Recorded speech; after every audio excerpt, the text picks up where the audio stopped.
আমার স্বপ্নের বাড়ি। খুঁজে পেল মনের খুশি।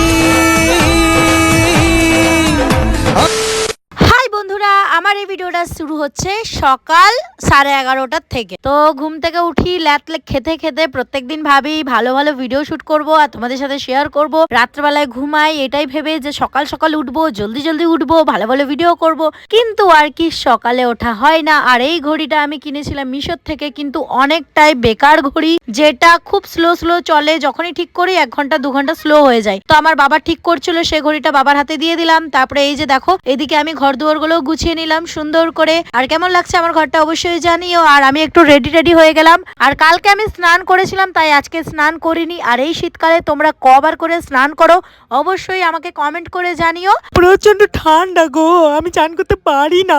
আর আমার মা গরম গরম চা দিয়ে দিয়েছে। তো একটু বাইরে যাব, কি করতে যাব সেটা তোমরা লাস্ট অব্দি ভিডিওটা দেখো, সবটাই জানতে পারবে। চা খাওয়ার পর এই যে 2 ঝুটি চুল বেঁধে নিয়েছিলাম।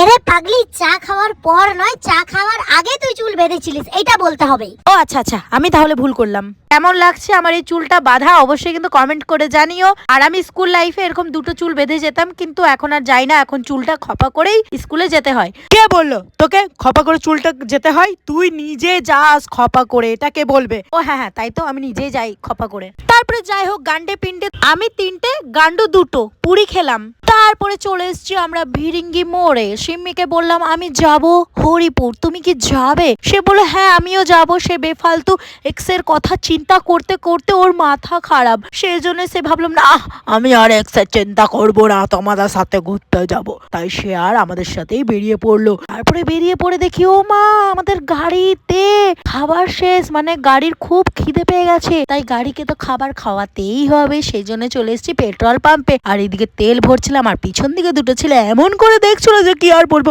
আমি কি এতটাই খারাপ দেখতে যে আমাকে এরকম ভাবে দেখতে হবে? যাই হোক, পিছনে ক্যামেরাটা করছিলাম তো আমি বুঝতে পারিনি ও আমাকে এরকম করে দেখছিল।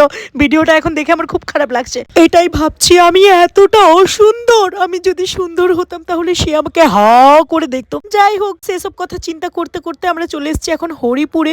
আর এখানে এসে পরে আমি এসছিলাম, কি করতে এসছিলাম বলো তো?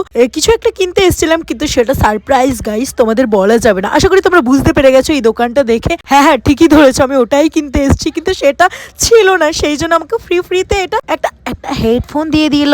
কত ভালো! তোমরা যদি যাও এই দোকানে তাহলে অবশ্যই যেতে পারো। আমি নাম্বারটা কমেন্ট বক্সে দিয়ে দেবো। খুব ভালো রিজনেবল প্রাইসে ফোন দেয়। তারপরে চলে এসেছি এখন আমরা হুকড়া বারবার করে বেরিয়ে যাচ্ছে।